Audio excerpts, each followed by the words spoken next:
नमस्कार, super prime time में आपका स्वागत है। आपके साथ मैं हूं Sumera Khan. Super prime time में आगे बढ़े उससे पहले आपको बता दें इस वक्त क्या बड़ी खबर आ रही है जो युद्ध के मैदान से आ रही है। ये आज की बड़ी खबर है। रूस के बेलगोरोद पर यूक्रेन ने हमला किया है। यूक्रेनी हमले में 2 रूसी नागरिकों की मौत हो गई है। यूक्रेन ने कामिकाज़ी ड्रोन से यह हमला किया। रूस के सीमाई शहरों में गूंजे हैं अलर्ट सायरन।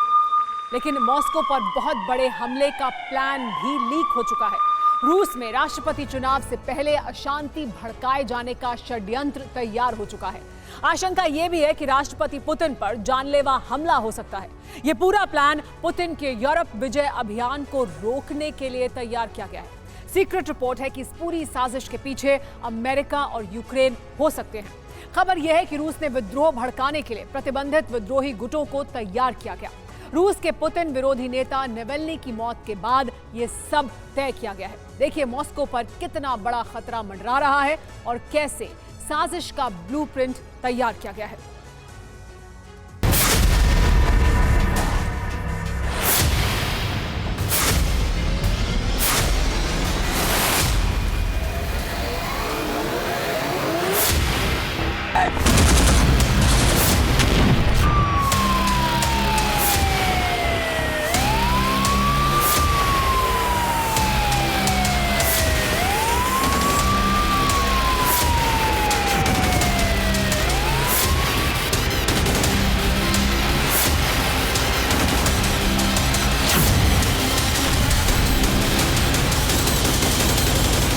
मॉस्को इस वक्त शांत है, लेकिन अगले 48 घंटे के भीतर मॉस्को में स्थिति विस्फोटक हो सकती है।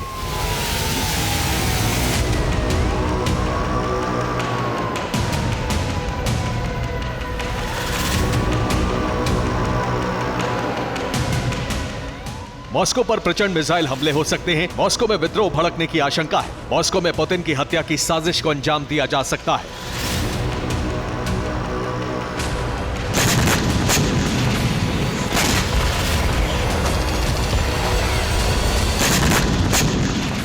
मॉस्को के अमेरिकी दूतावास ने यह चेतावनी जारी की है कि अगले 48 घंटे में मॉस्को पर बड़ा हमला हो सकता है। अमेरिकी दूतावास के मुताबिक कुछ चरमपंथी संगठन मॉस्को को निशाना बनाने की तैयारी में।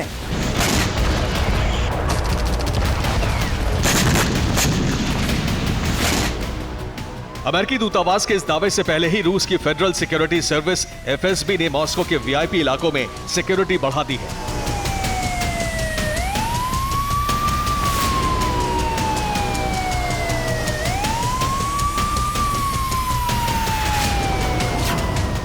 क्रेमलिन में राष्ट्रपति पुतिन ने राष्ट्रीय सुरक्षा परिषद के स्थायी सदस्यों की बैठक बुलाई। इस बैठक में खुफिया रिपोर्ट पेश की गई और रूस ने आशंका जताई है कि मॉस्को में बड़े पैमाने पर विद्रोह भड़काने की साजिश है। इस साजिश में यूक्रेन और कई विद्रोही संगठन शामिल हो सकते हैं। अमेरिकी दूतावास भी साजिश में शामिल हो सकता है।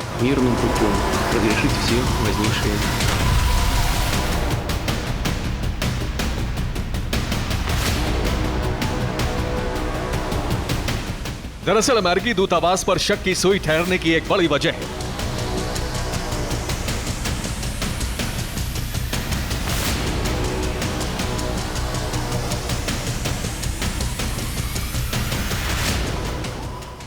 मार्च को रूस ने अमेरिकी राजदूत लिन ट्रेसी को तलब करके रूस में सक्रिय कई अमेरिकी एनजीओ पर प्रतिबंध लगा दिया। इसके कुछ घंटे बाद ही अमेरिका ने मॉस्को पर हमले का अलर्ट जारी किया और अमेरिकी नागरिकों को भीड़ भाड़ वाली जगहों पर जाने से बचने की सलाह दी।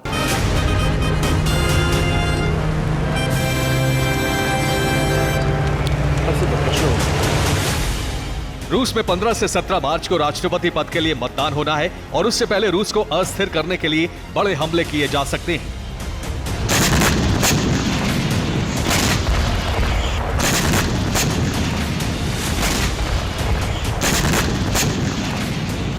ये अलर्ट यूक्रेन के राष्ट्रपति ज़ेलेंस्की के काफिले पर हमला होने के 24 घंटे बाद आया है।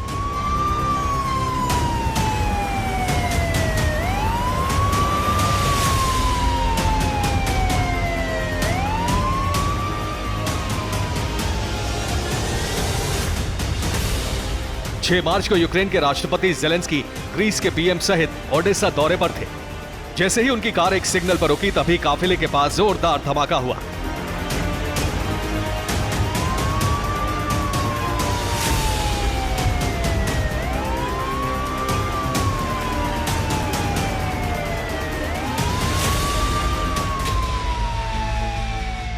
इसके 24 घंटे के भीतर मॉस्को पर बड़े हमले का अलर्ट जारी हो चुका है, जिसका सबसे बड़ा टारगेट राष्ट्रपति पुतिन हो सकते हैं।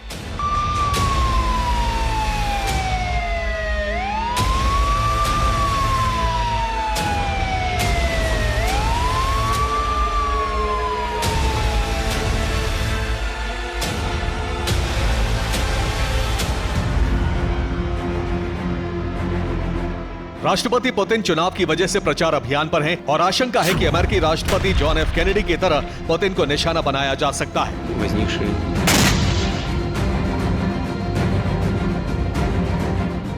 1964 के राष्ट्रपति चुनाव के लिए अमेरिका के 35वें राष्ट्रपति जॉन एफ कैनेडी टेक्सास के डैलस शहर के दौरे पर थे।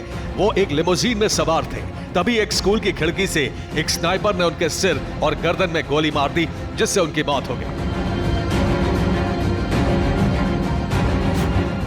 माना जा रहा है कि पुतिन की हत्या भी इसी तर्ज पर की जा सकती है। शक है कि इसके लिए यूक्रेन और अमेरिका ने रूस के विद्रोही गुटों का एक गठबंधन तैयार किया है। रूस के विपक्षी नेता नवेल्नी की हत्या के बाद इनकी मीटिंग बुलाई गई। यूक्रेन की मीटिंग में मॉस्को और पुतिन पर हमले का प्लान तैयार किया गया है।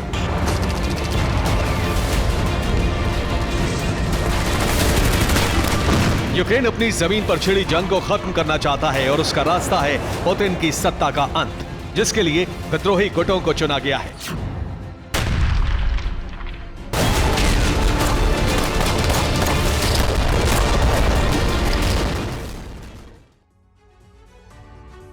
इन गुटों में फ्रीडम ऑफ रशियन लीजन भी शामिल है। ये रूस का सशस्त्र विद्रोही गुट है। इसके लड़ाके यूक्रेन युद्ध में हिस्सा ले रहे हैं। लीजन के लड़ाके रूसी सेना पर गुरिल्ले हमले करते रहे हैं। दूसरा गुट है कॉकेशियस अमीरात। ये चेचन्या सहित नॉर्थ कॉकेशिया में सक्रिय है। रूस में आतंकी हमले करता रहा है। ये गुट पुतिन की सत्ता का विरोधी है। कॉकेशिया से रूस का प्रभुत्व घटाना इसका मकसद है। तीसरा गुट है राइट सेक्टर। ये यूक्रेन का अतिवादी सशस्त्र विद्रोही गुट है। इसी गुट ने रूस के खिलाफ यूक्रेन में यूरोमेडन क्रांति की थी। नवंबर 2013 में यूक्रेन में विद्रोह भड़का था। तब रूस समर्थक यानुकोविच का तख्ता पलट कर दिया गया था। अगले विद्रोही संगठन का नाम है नेटवर्क। ये रूस में सक्रिय सशस्त्र विद्रोही गुट है। सरकार विरोधी गतिविधियों में ये शामिल रहता है। 2020 में इस गुट पर बड़ा एक्शन लिया गया था। नवेल्नी की मौत के बाद ये गुट एक बार फिर सक्रिय हुआ है। एक और विद्रोही गुट व्हाइट पावर गठबंधन का हिस्सा है। ये रूस के नए जमाने का नाजी गुट कहा जाता है। रूसी सुप्रीम कोर्ट से इस पर प्रतिबंध लग चुका है। अगले गुट का नाम है आजोव असॉल्ट ब्रिगेड। ये यूक्रेनी सेना का नेशनल गार्ड कोर गुट है। ये पहले रूस का विद्रोही गुट रहा है। फिलहाल इस गुट के लड़ाके मारियोपोल में जंग लड़ रहे हैं।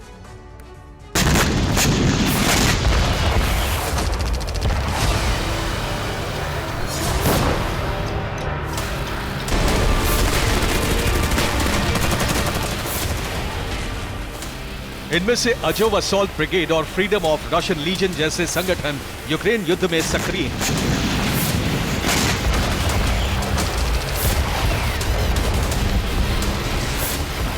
– 2023 में रशियन लीजन के विद्रोहियों ने रूसी सीमाई शहर बेलगोरोद में घुसपैठ करके 7 गांवों पर कब्जा कर लिया था। अब इसी तरह के गुटों को रूस में अस्थिरता बढ़ाने और पुतिन पर हमला करने का मिशन दिया गया है।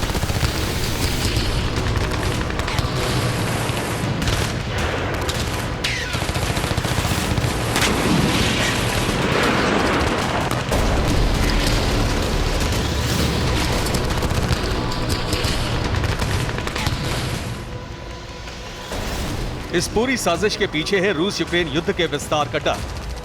बाइडेन नहीं चाहते हैं कि रूस यूक्रेन युद्ध का विस्तार हो और नेटो देशों पर हमले के बाद अमेरिका को रूस से सीधी जंग लड़नी पड़े।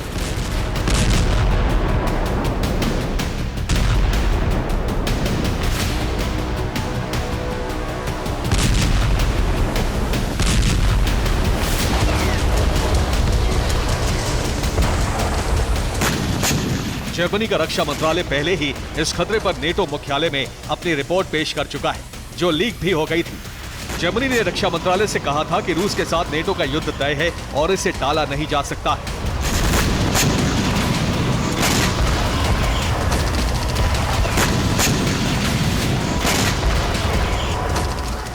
जर्मनी के मुताबिक अक्टूबर 2024 में रूस सुवाल्की गैप पर सीक्रेट सैन्य ऑपरेशन शुरू कर देगा।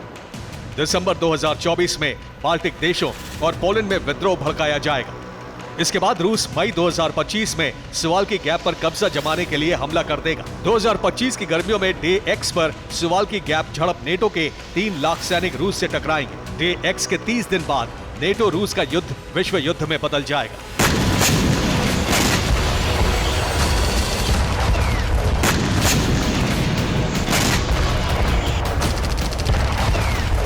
बाइडेन और यूरोप के सभी देश इस जंग को टालना चाहते हैं, इसीलिए इस आशंका से इनकार नहीं किया जा सकता कि पुतिन की हत्या की साजिश रची गई हो या विद्रोह के जरिए पुतिन का सत्ता से हटाए जाने का प्लान हो, क्योंकि पुतिन का अंत ही यूरोप अमेरिका से खतरे का अंत होगा। वरना ये तो पहले से तय है कि यूक्रेन के बाद यूरोप के नेटो देशों के अस्तित्व पर पुतिन खतरा है। Bureau report, TV9 Bharatvarsh. आगे बढ़ने से पहले इस वक्त की बड़ी खबर आपको बता दें, खार्कोव रीजन में यूक्रेन का जबरदस्त हमला देखने को मिला। यूक्रेन ने रूसी सेना के 2 ट्रकों को तबाह कर दिया है। यूक्रेन का दावा, ट्रकों में मौजूद था गोला बारूद। यूक्रेन की सेना ने आर्टिलरी के जरिए अटैक किया।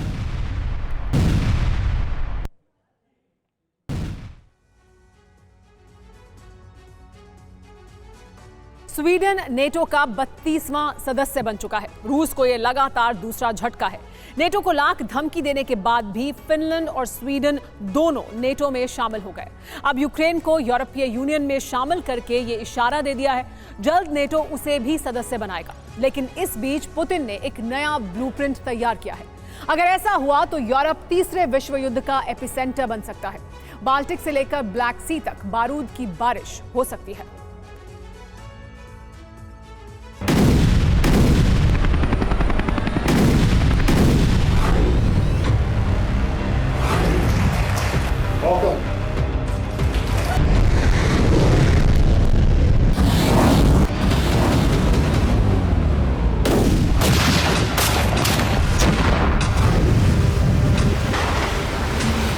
जिस सवाल का जवाब ज़ेलेंस्की बार बार मांग रहे थे,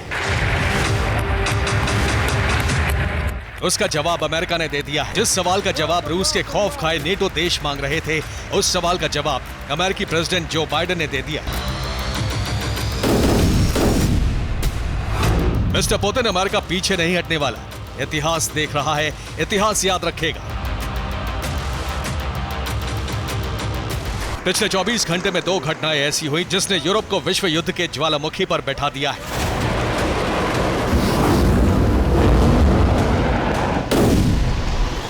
कभी भी विस्फोट हो सकता है और जंग की ज्वाला में पूरा यूरोप सुलग सकता है।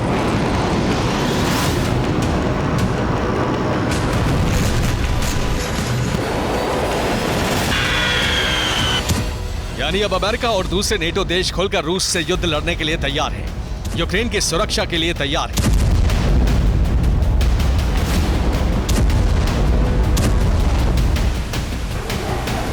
हर उस नेटो सदस्य की सुरक्षा के लिए तत्पर हैं जिन्हें पुतिन अपने विस्तारवाद के पंजे में फंसाना चाहते हैं।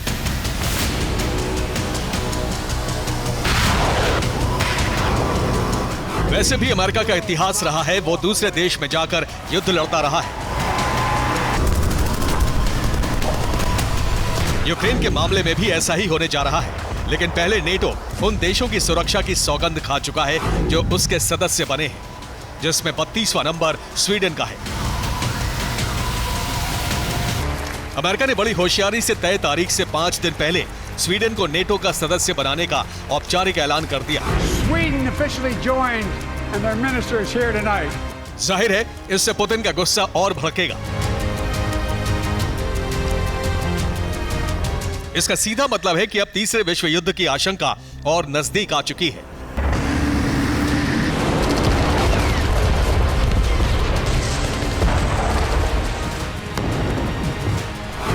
हालांकि नेटो ने पलटवार की तैयारी की हुई है।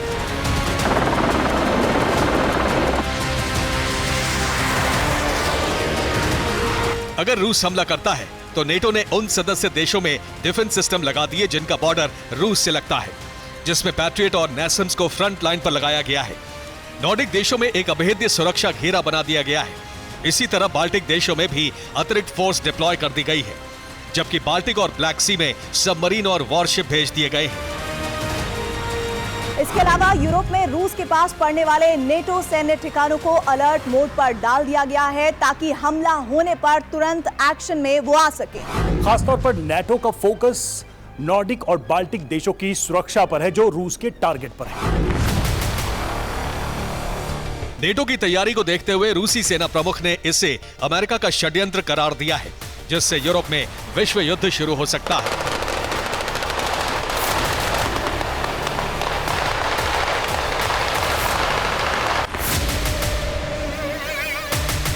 नेटो जबरदस्त तैयारी कर रहा है। एक तरफ नॉर्वे और पोलैंड में वॉर ड्रिल की जा रही है, दूसरी तरफ फिनलैंड और स्वीडन में हथियारों का प्रोडक्शन बढ़ा दिया गया है। साथ ही हाईटेक हथियारों की खेप भी पहुंचानी शुरू कर दी गई है।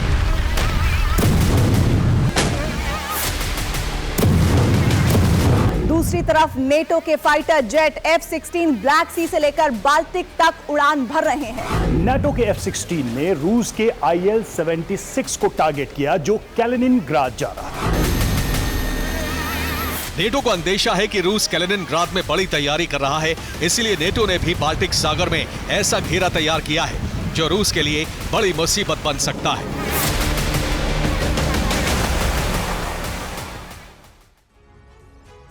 यूरोप में नेटो ने जो घेरा तैयार किया है वो इस ग्राफिक के जरिए समझिए। यही है वो रिंग ऑफ फायर जिसमें रूस को फंसाकर तबाह करने की तैयारी है। पूर्वी यूरोप के उन देशों में नेटो ने सैन्य ठिकाने बना लिए हैं जो नेटो के सदस्य देश हैं। इसमें नॉर्डिक देश फिनलैंड, स्वीडन और नॉर्वे शामिल हैं। स्वीडन को कल नेटो में शामिल करके इस घेरे को मजबूत कर लिया गया, जबकि बाल्टिक देश एस्टोनिया, लिथुआनिया और लातविया पहले से ही नेटो में शामिल हैं। जबकि इससे आगे पोलैंड, जर्मनी, डेनमार्क और नीदरलैंड भी नेटो के सदस्य देश हैं।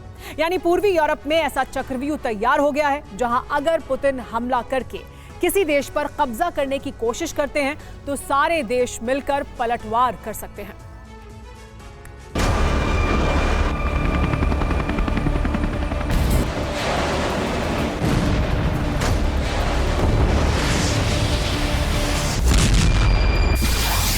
एक तरफ पूर्वी यूरोप में नेटो की घेराबंदी, जिसमें तमाम नेटो सदस्य देशों में एक बड़ा मिलिट्री बेस बनाया जा रहा है।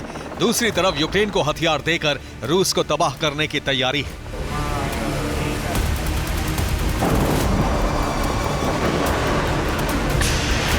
यानी रूस को ब्लैक सी से लेकर बाल्टिक सी तक घेर लिया है। बाल्टिक में क्यों उसे घेरा जा रहा है, ये समझिए।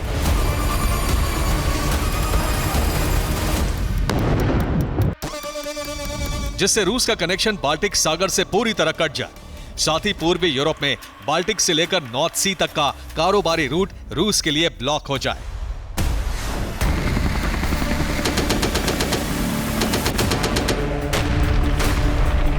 बाल्टिक में घेराबंदी के अलावा ब्लैक सी में नेटो बड़ी तैयारी कर रहा है, जिससे वो क्रीमिया पर यूक्रेन का कब्जा कराकर रूस को वहां रोक दे।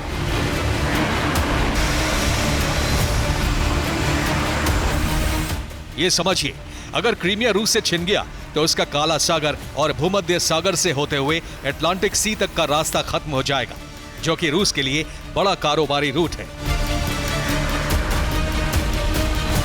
इस बीच यूरोपियन यूनियन ने भी यूक्रेन का साथ देने का वादा कर दिया है। यहां तक कि पुतिन पर वॉर क्राइम के तहत इंटरनेशनल कोर्ट में मुकदमा दर्ज करने की वकालत की है। ऐसा नहीं है कि पुतिन नेटो की चाल से अनजान है, इसलिए पुतिन भी युद्ध की तैयारी काफी वक्त से कर रहे हैं। पुतिन लॉन्ग रेंज मिसाइल से यूरोप में उन तमाम देशों पर हमले करेंगे जो यूक्रेन की मदद करते आए हैं। इसके अलावा समंदर से सबमरीन के निशाने पर वो देश होंगे जहां तक पुतिन रूस का विस्तार स्टालिन स्टाइल में करने की तैयारी कर रहे हैं। यानी एटमी जलजला कभी भी आ सकता है, इसलिए नेटो को नए ब्लूप्रिंट को अमल में लाने से पहले 100 बार सोचना होगा, क्योंकि रूस बदला लेने में जरा भी देर नहीं लगाएगा। पुतिन ने पूरे यूरोप की घेराबंदी करने का बड़ा प्लान तैयार किया है, जिसमें नॉर्थ अटलांटिक सी से ब्लैक सी तक यूरोपीय देशों पर हमले करने के लिए सबमरीन अलर्ट मोड में रहेंगी। ये घेराबंदी नॉर्थ सी, नॉर्वेजियन सी, बैरेंट्स सी, कारा सी, बेरिंग सी के अलावा बाल्टिक और ब्लैक सी तक की जा रही है। जिससे पुतिन हर उस यूरोपीय देश पर हमला कर सके जिसने यूक्रेन की मदद की और जो नेटो में हाल ही में शामिल हुआ है। Bureau report, TV9 Bharatvarsh. Ukraine की आर्टिलरी ब्रिगेड का रूसी सेना पर अटैक। यूक्रेनी हमले में रूस का टॉस 1A लॉन्चर तबाह। यूक्रेन ने रूस के टैंक और BMP को भी ध्वस्त किया। यूक्रेन की मैकेनाइज्ड और इन्फेंट्री ब्रिगेड का जॉइंट अटैक देखने को मिला।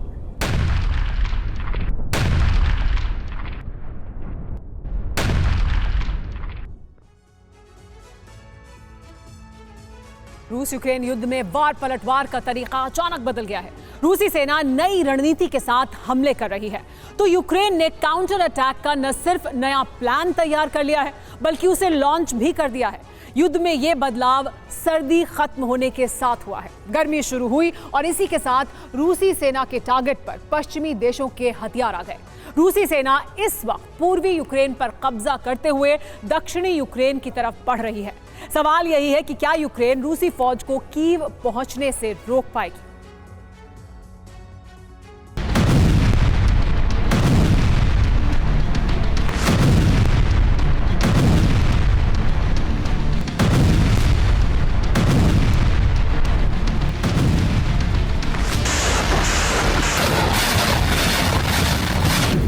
सर्दियां खत्म हो रही है, युद्ध भूमि में जमी बर्फ पिघल रही है।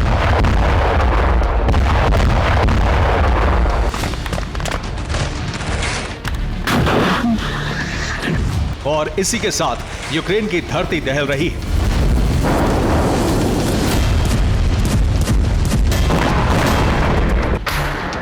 मौसम बदलने के साथ ही युद्ध के मैदान में रूसी सेना के हमले बहुत तेज हो गए हैं।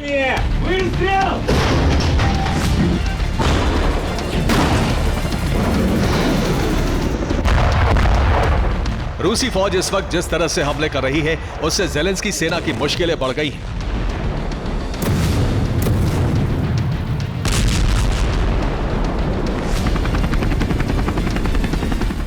मौसम बदला तो रूस ने अपने हमले का प्लान भी बदल दिया। रूसी सेना पूर्वी यूक्रेन को जीतते हुए दक्षिण यूक्रेन पर कब्जे के लिए तेजी से बढ़ रही है।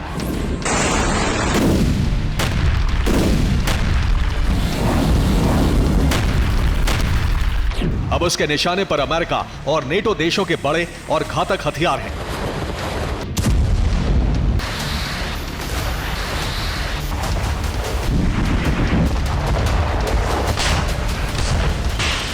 वो हथियार जो इस वक्त वॉर जोन में मौजूद हैं, जो इस वक्त यूक्रेन के लिए जंग लड़ रहे हैं।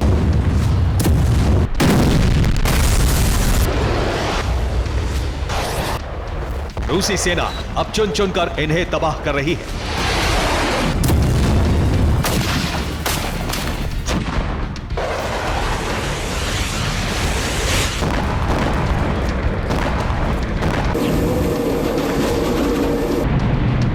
अवदीपका में रूस ने Su-34 से यूक्रेनी सेना के 3 ठिकानों पर भीषण बमबारी की। यूक्रेन के कई सैनिकों के मारे जाने की रिपोर्ट है। अवदीपका में रूस की टैंक ब्रिगेड ने यूक्रेन के मोर्टार पोजीशन को खत्म कर दिया।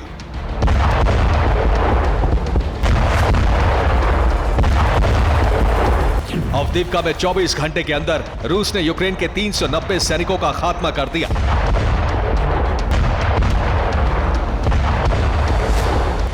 नीपर नदी के पास रूस ने यूक्रेन के 3 आर्टिलरी सिस्टम को तहस नहस कर दिया।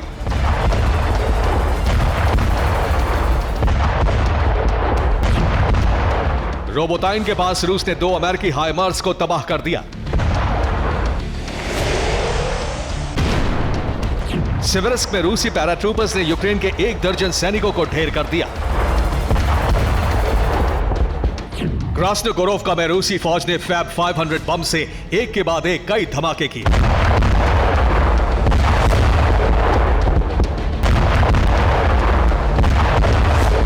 ज़ेपोरिज़िया में रूस की ड्रोन फौज ने यूक्रेन के RBS-70 एयर डिफेंस सिस्टम को तबाह कर दिया। आधी रात को रूस ने यूक्रेनी पोजीशन पर Ka-52 और Mi-28 हेलीकॉप्टर से बमबारी की। क्रीवी रीह में रूस ने यूक्रेन के टैंक को जला दिया।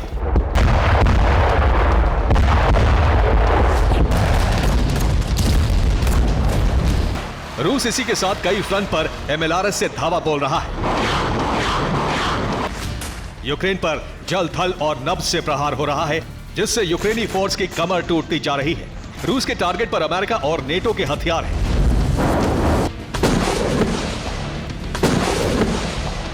10 में से रूस 8 अब्राम्स टैंक, 6 हाइमार्स और 8 ब्रैडली फाइटिंग व्हीकल्स को तबाह कर चुका है।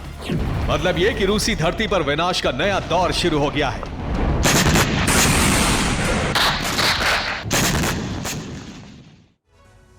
ज़ेलेंस्की और उनके नए सेनाध्यक्ष साइरेस्की ने मिलकर रूस को काउंटर करने की नई रणनीति बनाई है।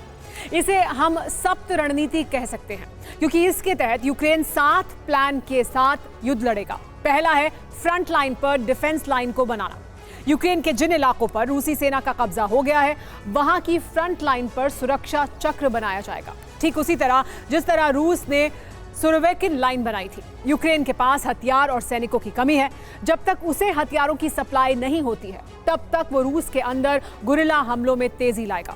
यूक्रेन गुरिल्ला हमले इसलिए तेज करेगा क्योंकि उसके गुरिल्ला घात सफल हो रहे हैं। तीसरा प्लान ये अलगाववादी गुट और एजेंट हैं। रूस में जो अलगाववादी गुट हैं, रूस के अंदर जो यूक्रेन के एजेंट हैं, यूक्रेन उनके जरिए रूस के अंदर महत्वपूर्ण ठिकानों पर हमला करवाएगा। रूस की हथियार फैक्ट्रियों और हथियार गोदामों को भी तबाह करने की रणनीति बनाई गई है। रूस के एनर्जी ठिकानों जैसे ऑयल डिपो, पावर स्टेशन और गैस स्टेशन को भी जलाने की कोशिश होगी। उन सभी जगहों पर गुरिल्ला हमले किए जाएंगे जहां से रूसी सेना को हथियार और रसद सप्लाई होती है। इस तरह यूक्रेनी फोर्स रूसी सेना की सप्लाई लाइन को काटना चाहती है। 7वां प्लान है क्रीमिया ब्रिज को तहस नहस करना। दावा किया जा रहा है कि क्रीमिया ब्रिज पर हमले का प्लान यूक्रेन ने जर्मनी और अमेरिका के साथ मिलकर बनाया है।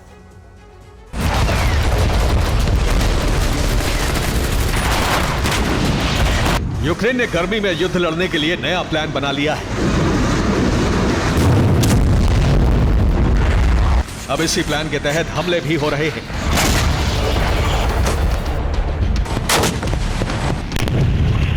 युद्ध का मैदान हो या फिर रूस की धरती, यूक्रेनी फोर्स साइरेस्की के इसी प्लान के तहत हमले कर रही है।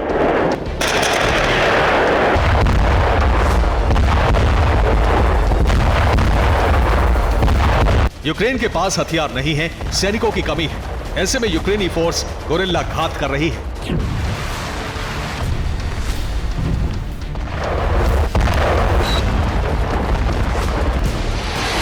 यूक्रेनी फोर्स ने सबसे बड़ा धमाका रूसी धरती पर किया।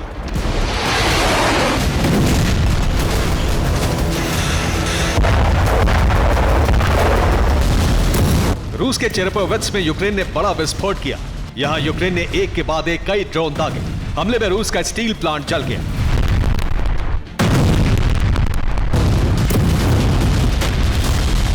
रूस का यह स्टील प्लांट यूक्रेन से 1000 किलोमीटर दूर है। ऐसे में माना जा रहा है कि यूक्रेन ने यहां जो हमला किया है वो अपने सबसे नए और घातक ड्रोन से किया है। वो ड्रोन जिसकी रेंज 1000 किलोमीटर से ज्यादा है।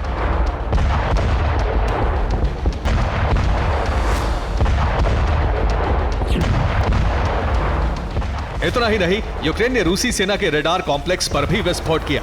यूक्रेन का दावा है कि उसके हमले में रेडार स्टेशन को बहुत ज्यादा नुकसान पहुंचा है। रिपोर्ट के मुताबिक हमले के बाद रूस का रेडार कॉम्प्लेक्स ठप हो गया है।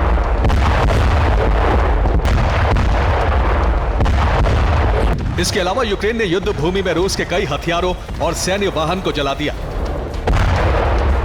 यूक्रेन का दावा है कि उसके हमले में रूसी सेना का एक कमांडर भी खत्म हो गया है। हालांकि रूस की तरफ से इस पर अभी कोई बयान नहीं आया है।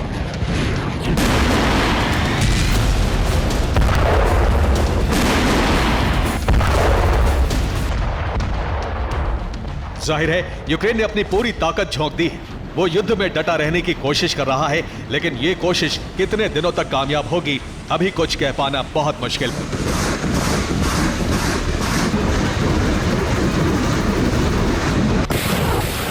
Bureau report, TV9 Bharatvarsh.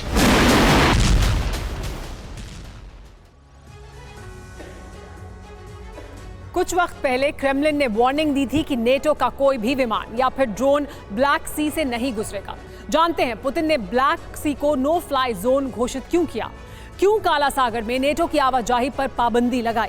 तो उसकी वजह है ब्लैक सी में रूसी जंगबाजों की जल समाधि। जी हां, नेटो से मिले हथियारों के दम पर यूक्रेन ने रूस के 2 दर्जन से ज्यादा युद्धपोत तबाह कर दिए। और एक बार फिर ब्रिटेन, जर्मनी जैसे मुल्क बारूद की खेप यूक्रेन को दे रहे हैं ताकि काला सागर में यूक्रेन फुल स्केल अटैक करे। आखिर कैसे, आप भी देखिए।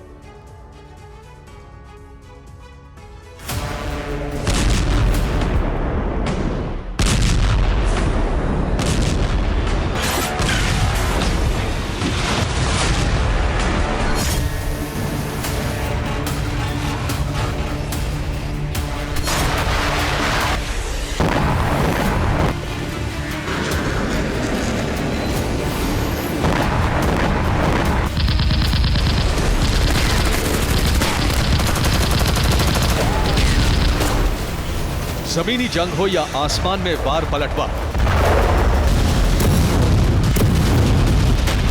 पुतिन सेना के आगे यूक्रेन जैसे मुल्क का टिकना नामुमकिन है।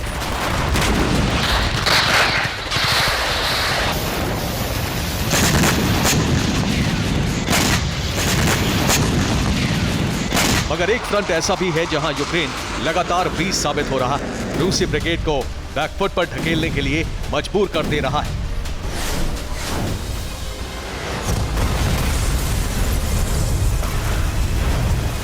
और जानते हैं वो फ्रंट क्या है? Blue battle ground.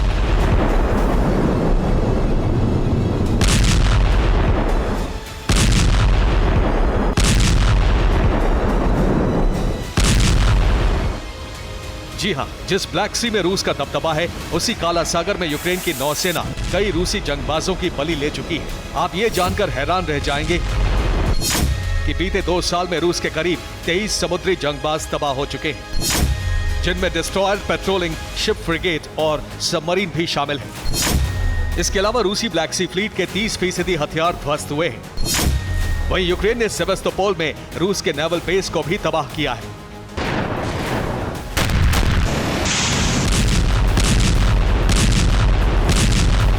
जानते हैं ब्लू वॉर जोन की जंग में यूक्रेन ने बढ़त कैसे बनाई, कैसे ब्लैक सी में रूसी युद्धपोत और जंगी बेड़ों को जल समाधि के लिए मजबूर किया, और कैसे रूस की ब्लैक सी फ्लीट के नेवल बेस को ही तहस नहस कर दिया।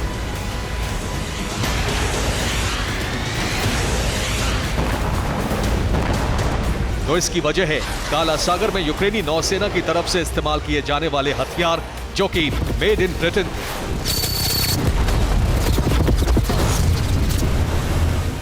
मगुरा V5C ड्रोन और स्टॉर्म शैडो क्रूज मिसाइल, यही वो 2 हथियार हैं जिसने काला सागर में प्रचंड बारूदी कोहरा मचा रखा है। क्रीमिया ब्रिज से लेकर सेवास्तोपोल नेवल बेस और रूसी युद्धपोत सबमरीन को तहस नहस कर रखा है। लेकिन अब ब्रिटेन के साथ साथ नेटो के और भी देश यूक्रेन को हथियारों की सप्लाई करने को तैयार हो गए हैं ताकि काला सागर में रूस की घेराबंदी हो सके, ब्लैक सी में पुतिन की नौसेना के खिलाफ बारूदी चक्रव्यूह बनाया जा सके। आखिर कैसे, ये भी जान लीजिए। ब्रिटेन की तरफ से यूक्रेन को 10,000 ड्रोन भेजे जाएंगे, जिनमें कामिकाजे अटैक ड्रोन और सर्विलांस ड्रोन शामिल हैं। वहीं जर्मनी जल्द ही टॉरस क्रूज मिसाइल यूक्रेन को भेजेगा। चेक रिपब्लिक 8 लाख राउंड गोला बारूद यूक्रेन को देगा। नेटो भी यूक्रेन को $1.2 अरब के हथियार सप्लाई करेगा। इसके अलावा Netherlands 18 F-16 fighter jet Ukraine को देगा। मतलब ये कि इन हथियारों के मिलने के साथ ही यूक्रेन ब्लैक सी के फ्रंट पर अब पहले से ज्यादा भीषण अटैक करेगा और यूक्रेन के हमले के जवाब में पुतिन सेना को भी पलटवार करना पड़ेगा। यानी जंग की आंच ने फिर से ब्लैक सी को अपनी चपेट में ले लिया है और अब किसी भी वक्त ब्लैक सी में बारूदी बवंडर आ सकता है। प्रचंड अटैक से काला सागर का पानी थर्रा सकता है।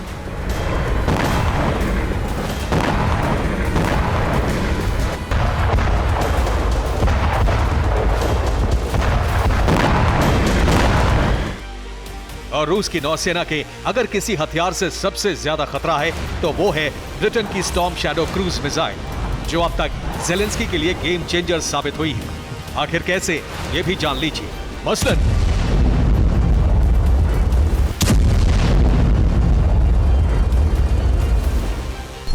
मूविंग टारगेट पर अटैक करने में स्टॉर्म शैडो मिसाइल को महारत हासिल है। इसकी मारक क्षमता करीब 250 से 300 किलोमीटर तक है।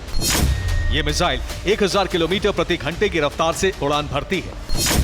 इस मिसाइल में एडवांस्ड नेविगेशन सिस्टम और जीपीएस भी लगा है।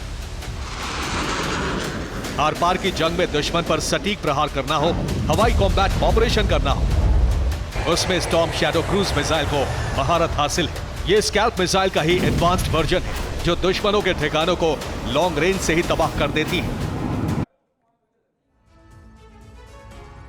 मोल्डोवा और रूस के मतभेद गहराते जा रहे हैं और अब यूरोप की शक्तियों ने उसी तरह मोल्डोवा का पक्ष लेना शुरू कर दिया है जिस तरह यूक्रेन के साथ खड़े हुए थे। मोल्डोवा की राष्ट्रपति माया सांदू पेरिस दौरे पर हैं। उन्होंने रूसी खतरे से सुरक्षा के लिए फ्रांस की मदद मांगी है। फ्रांस ने कहा है कि यूक्रेन हो या मोल्डोवा, वो हर स्थिति में उनके साथ खड़ा है। दरअसल यूक्रेन के बाद मोल्डोवा में रूस नया वॉर फ्रंट खोल सकता है। मोल्डोवा के 2 स्वायत्त क्षेत्रों को लेकर विवाद गहराता जा रहा है। क्या है पूरा मामला, देखिए ये रिपोर्ट।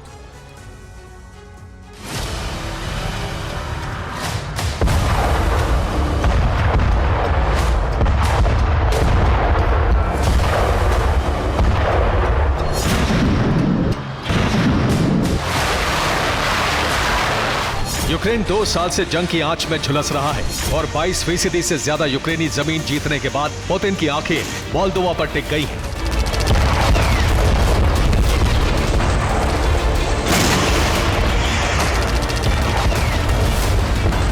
पुतिन का प्लान है मोल्दोवा में अस्थिरता फैलाना और इसके लिए चुने गए हैं मोल्दोवा में खुद को आजाद इलाका कहने वाले 2 क्षेत्र, जिसकी वजह से मोल्दोवा का बड़ा इलाका विवादित है।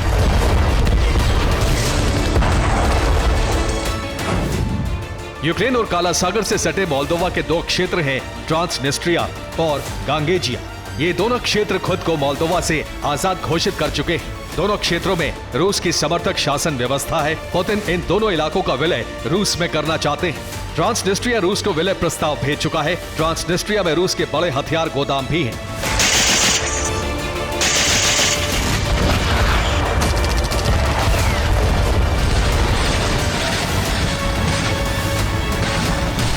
रूस का प्लान है कि इन इलाकों को नक्शे में शामिल करके यहां से यूरोप में रूसी साम्राज्य के विस्तार को गति दी जाए, लेकिन मोल्दोवा इसका विरोध करता रहा है। मोल्दोवा अकेले रूस से नहीं टकरा सकता और अपनी जमीन बचाने के लिए उसकी राष्ट्रपति माया सांदू ने अंतर्राष्ट्रीय स्तर पर समर्थन जुटाना शुरू कर दिया है। मोल्दोवा की राष्ट्रपति फ्रांस दौरे पर हैं। उनकी फ्रांस के राष्ट्रपति इमैनुअल मैक्रो से बातचीत हुई है। मैक्रो ने कहा है कि वो हर स्थिति में यूक्रेन मोल्दोवा के साथ है। अब रूस की कोई रेड लाइन फ्रांस को मोल्दोवा यूक्रेन की मदद से नहीं रोक सकती है। फ्रांस और मोल्दोवा के बीच एक रक्षा समझौता भी हुआ है। फ्रांस मोल्दोवा की राजधानी चिसिनाओ में स्थायी रक्षा मिशन मुख्यालय खोलने वाला है। इससे पहले मैक्रो ये प्रस्ताव भी रख चुके हैं कि फ्रांस की सेना को यूक्रेन में युद्ध लड़ने के लिए भेजा जाए। मतलब साफ है कि अब मोल्दोवा के लिए भी मैक्रो यही रुख अपना सकते हैं।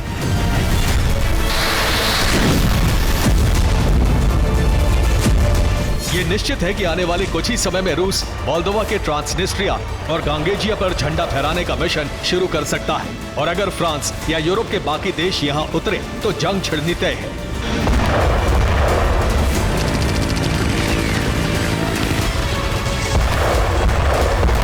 फिलहाल मोल्दोवा, गांगेजिया और ट्रांसनिस्ट्रिया में रूस समर्थक नेताओं पर कार्रवाई करके हालात काबू करने की कोशिश कर रहा है। ये मोल्दोवा के गांगेजिया की पूर्व गवर्नर येवेंगिया गुत्सुल है और आजकल रूस दौरे पर है। मोल्दोवा सरकार गुत्सुल को रूस से लौटते ही गिरफ्तार कर सकती है। इस खबर पर रूस ने कड़ी आपत्ति जताई है। रूस के विदेश मंत्रालय की प्रवक्ता मारिया ज़खारोवा ने कहा है कि गांगेजिया स्वायत्त क्षेत्र की प्रमुख गुत्सुल को मोल्दोवा धमकियां दे रहा है। इससे साफ है कि राष्ट्रपति सांदू कानून का दुरुपयोग करके अपने राजनीतिक विरोधियों को खत्म करना चाहती हैं।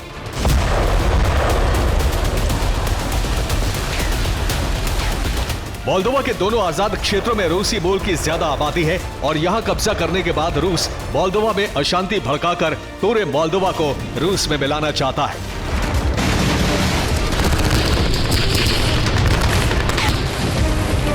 Bureau report, TV9 Bharatvarsh.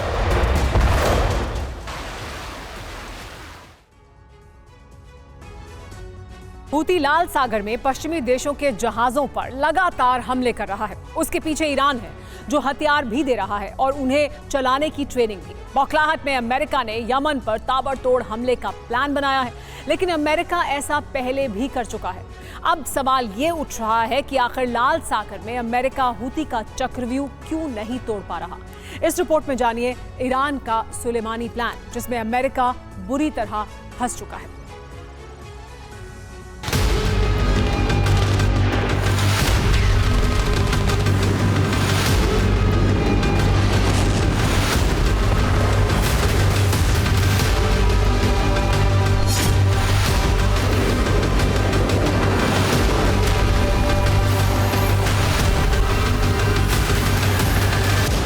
अब की बार हूती ने सीधे अमेरिका को टारगेट किया तो पेंटागन तक आवाज पहुंच गई है।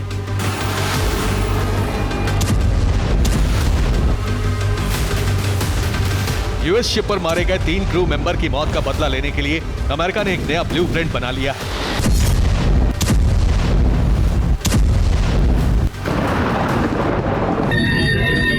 यही वजह है कि पिछले कई घंटों से यमन पर ताबड़तोड़ फायरिंग की जा रही है।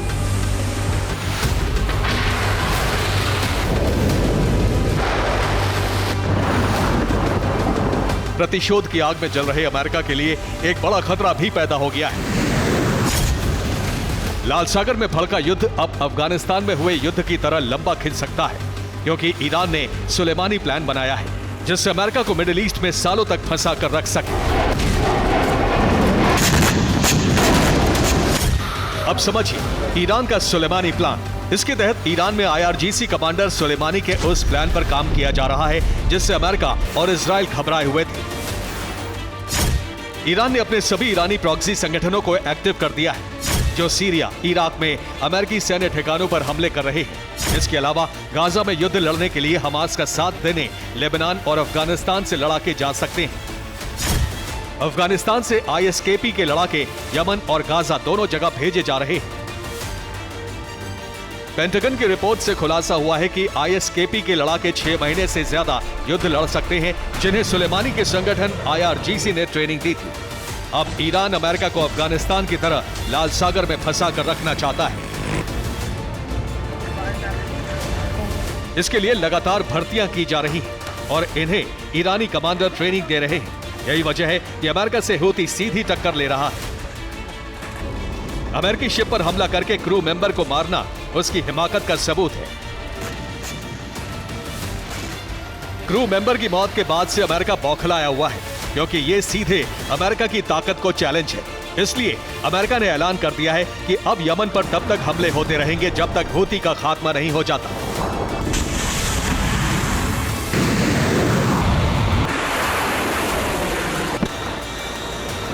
इसके अलावा क्रू मेंबर की मौत का बदला लेने के लिए अमेरिका ने बीती रात यमन में हूती सैन्य ठिकानों पर हमले किए, जिसमें 2 ड्रोन लॉन्चिंग साइट तबाह कर दी।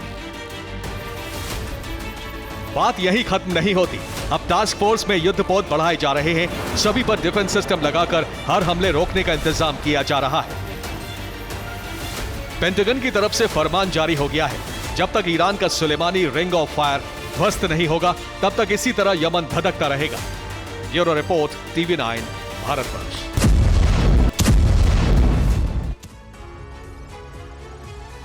गाजा में जिस पैमाने पर नरसंहार हो रहा है उसे देखकर दुनिया हर रोज दहल रही है। दुनिया के तमाम देश इस रक्तपात का खुलकर विरोध कर रहे हैं। यह विरोध अब इतना बढ़ गया है कि अमेरिका भी बैकफुट पर आ गया है। इसी विरोध से बचने के लिए बाइडेन अब गाजा में बंदरगाह बनाने जा रहे हैं। सवाल यह है कि अगर गाजा में पोर्ट बनाने का असली मतलब क्या है? क्या गाजा की जंग लंबी खिंचने वाली है?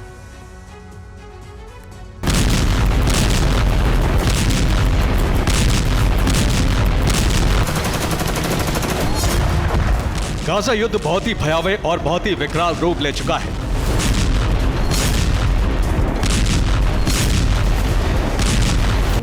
यह युद्ध खत्म होने के बजाय भीषण होता जा रहा है।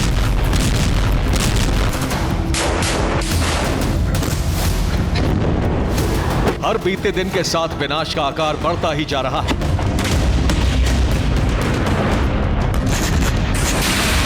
हर रोज सैकड़ों लोग मारे जा रहे हैं।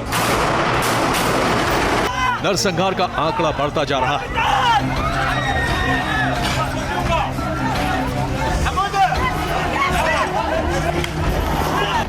सबसे खतरनाक ऑपरेशन दक्षिणी गाजा में चल रहा है।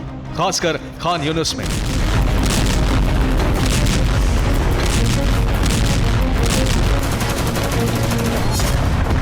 यहां नेतन्याहू सेना हमास की सुरंगों को न सिर्फ खोज रही है बल्कि उन्हें तबाह भी कर रही है। आईडीएफ न सिर्फ गाजा पर बमबारी कर रही है बल्कि लेबनान की धरती पर भी विस्फोट कर रही है।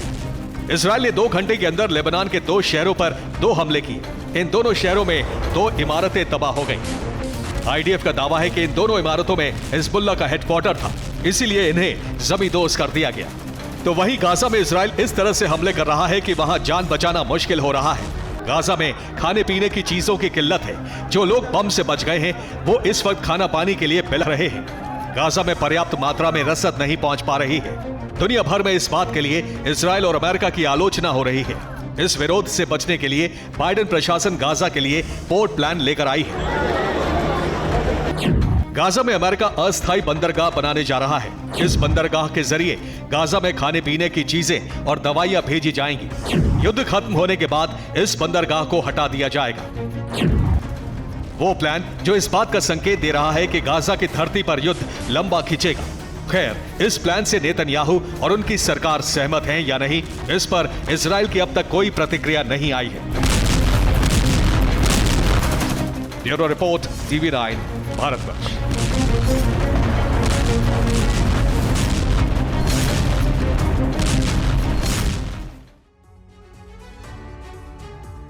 आप सफर के लिए किसी विमान में बैठे हो और जैसे ही विमान टेक ऑफ करे उसके चंद मिनट के बाद इमरजेंसी साउंड बजने लगे, विमान की लैंडिंग की घोषणा होने लगे तो आप भी सन्न रह जाएंगे। जहन में तमाम तरह के ख्याल आने लगेंगे। लेकिन ठीक ऐसा ही वाकया अमेरिका के सैन फ्रांसिस्को में हुआ है।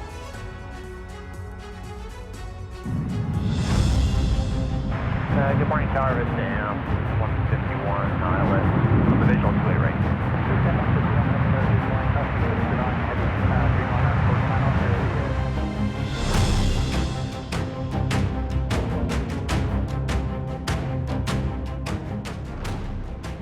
यूनाइटेड एयरलाइन का विमान बोइंग 777 जेट लाइनर जो अमेरिका से जापान जा रहा था, मगर जैसे ही विमान ने रनवे से टेक ऑफ किया उसके चंद मिनटों बाद ही कुछ ऐसा वाकया हुआ जिसके चलते विमान को आपातकालीन लैंडिंग करनी पड़ी।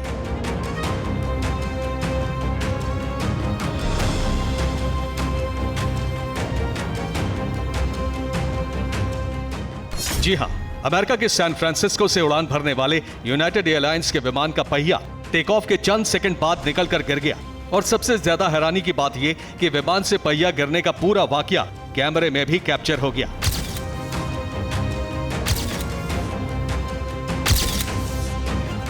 तस्वीरों में आप देख सकते हैं रनवे पर उड़ान भरने के महज चंद सेकंड बाद ही पहिया गिरते हुए साफ नजर आ रहा है। बस फिर क्या, जैसे ही विमान का पहिया गिरने की बात कंट्रोल रूम को पता चली, फौरन विमान की लॉस एंजलिस एयरपोर्ट पर इमरजेंसी लैंडिंग कराई गई। पायलट ने भी बड़ी सावधानी से विमान को रनवे पर लैंड कराया।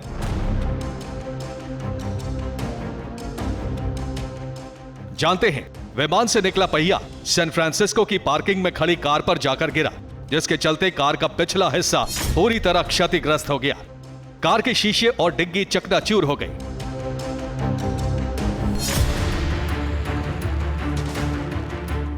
गनीमत यह रही कि इस हादसे के बाद भी पायलट ने यूनाइटेड एयरलाइंस के बोइंग 777 जेट लाइनर की सेफ लैंडिंग कराई।